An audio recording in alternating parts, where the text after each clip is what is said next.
인위적으로 만들어진 코로나19 바이러스. 세계는 왜 중국을 비난하는가?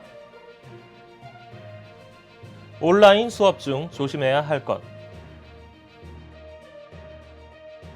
LA 한인회 민족학교 그리고 주는 사랑채 커뮤니티 센터 지금 시작합니다. 2008년 에이즈 바이러스를 발견한 공로로 노벨 생리의학상을 공동 수상한 프랑스 리크 몽타니에 박사는 최근 코로나 바이러스가 인위적으로 만들어졌을 가능성이 높다고 주장했습니다. 몽타니에 박사는 코로나 바이러스가 전반적으로 박쥐를 통해 온 것으로 보이지만 이를 바탕으로 인위적인 실험을 통해 HIV 배열을 집어넣은 것으로 보인다고 말하며 이에 따라 바이러스의 상당한 변이가 시작되면서 코로나 바이러스가 생성되었을 가능성이 높다고 말했습니다. 이어 몽타니에 박사는 100% 확신할 수는 없지만 이는 HIV 백신을 개발하기 위한 시도에서 나타난 것으로 보인다는 것이 내 가설이라고 덧붙여 주장했습니다. 처음에는 코로나 바이러스가 중국인들의 박쥐 시식으로부터 시작됐다는 주장이 거세게 일어났지만 지금은 우한 바이러스 연구소에서 코로나 바이러스가 유출됐을 가능성이 높다는 것이 여러 소식지에 실린 의견입니다. 중국이 코로나 초기 우한 바이러스 연구소에서 일했던 황얀링이라는 여성 연구원이 최초로 코로나 바이러스에 감염되어 사망했다는 사실을 은폐한 사실이 나타나면서 코로나 바이러스 진원지에 대한 논쟁이 앞으로 어떻게 이어질지 주목해볼 만한 사안으로 보입니다. 코로나19 이후 미국을 포함한 유럽, 일본, 아프리카 등 많은 나라는 현재 중국을 향해 거센 비난을 쏟아붓고 있습니다. 처음 코로나19가 발생하고 난 이후 신속한 봉쇄령으로 중국 내 상황을 안정시키고 도움이 필요한 많은 나라의 중국은 마스크를 비롯한 의료 장비를 전 세계에 원조하며 많은 찬사를 받았습니다. 그런데 지난 17일 독일 일간 빌트지 편집장이 코로나19는 중국의 최대 수출품, 중국은 세계 경제에 끼친 막대한 손실을 어떻게 보상할 것인가에 대한 질문으로부터 이 질타는 시작되었습니다.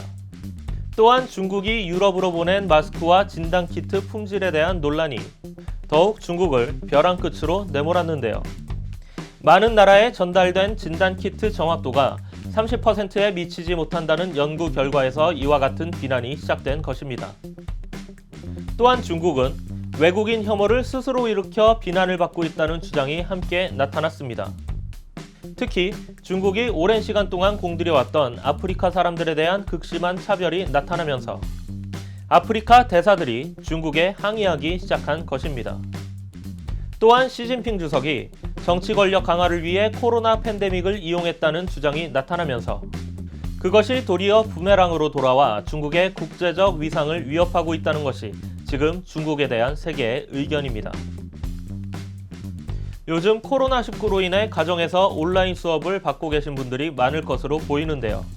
미국의 대치동이라고 불리는 페어팩스 카운티에서 온라인 수업 중 큰 혼란이 일어나 하루 만에 온라인 수업을 중단했다는 소식입니다. 워싱턴 포스트에 따르면 수업 중 누구의 컴퓨터로부터 흘러나오는지 알 수 없는 욕설과 인종차별적 발언 그리고 외설적인 언어 등이 수업 중 오가는 문제가 발생했다는 것입니다. 또한 화상으로 이뤄지는 온라인 수업에서는 나체로 수업을 듣는 학생이 있는가 하면 수업을 듣는 학생들의 가족들로 인한 여러 가지 사고도 이어졌다고 말했습니다. 미국의 한 교사는 워싱턴 포스트에 믿을 수 없을 정도로 당황스러웠다고 말하며 교사가 학생들을 통제할 수 없다면 어떻게 수업을 하겠냐고 온라인 수업의 한계를 지적했습니다.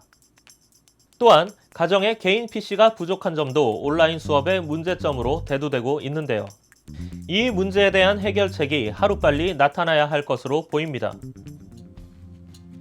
LA 한인회와 민족학교 그리고 주는 사랑채 커뮤니티 센터에서는 코로나19로 어려움을 겪고 있는 한인들에게 지원을 아끼지 않고 있다는 소식이 들어왔습니다. LA 한인회는 실업급여 신청 대행, 연방 중소기업청 대출 및 중소기업 급여보호 프로그램 대출 신청 안내, 그리고 연방지원금 안내 및 상담을 진행하고 있으며 민족학교는 코로나19 관련 각종 경제지원 프로그램, 그리고 복지 혜택을 동영상으로 제작해 한인들의 이해를 돕고 있다고 합니다. 또한 주는 사랑채 커뮤니티 센터에서는 연방 현금지원금 신청 자격 안내를 진행하여 컴퓨터 사용이 어려운 어르신들과 체류 신분이 불분명한 납세자 신청 대행도 돕고 있습니다. 어려울 때 서로 돕고 돕는 아름다운 모습, 코로나 이후에도 계속되길 기대합니다. 이상 이태근TV의 외신 뉴스 박성빈이었습니다. 감사합니다.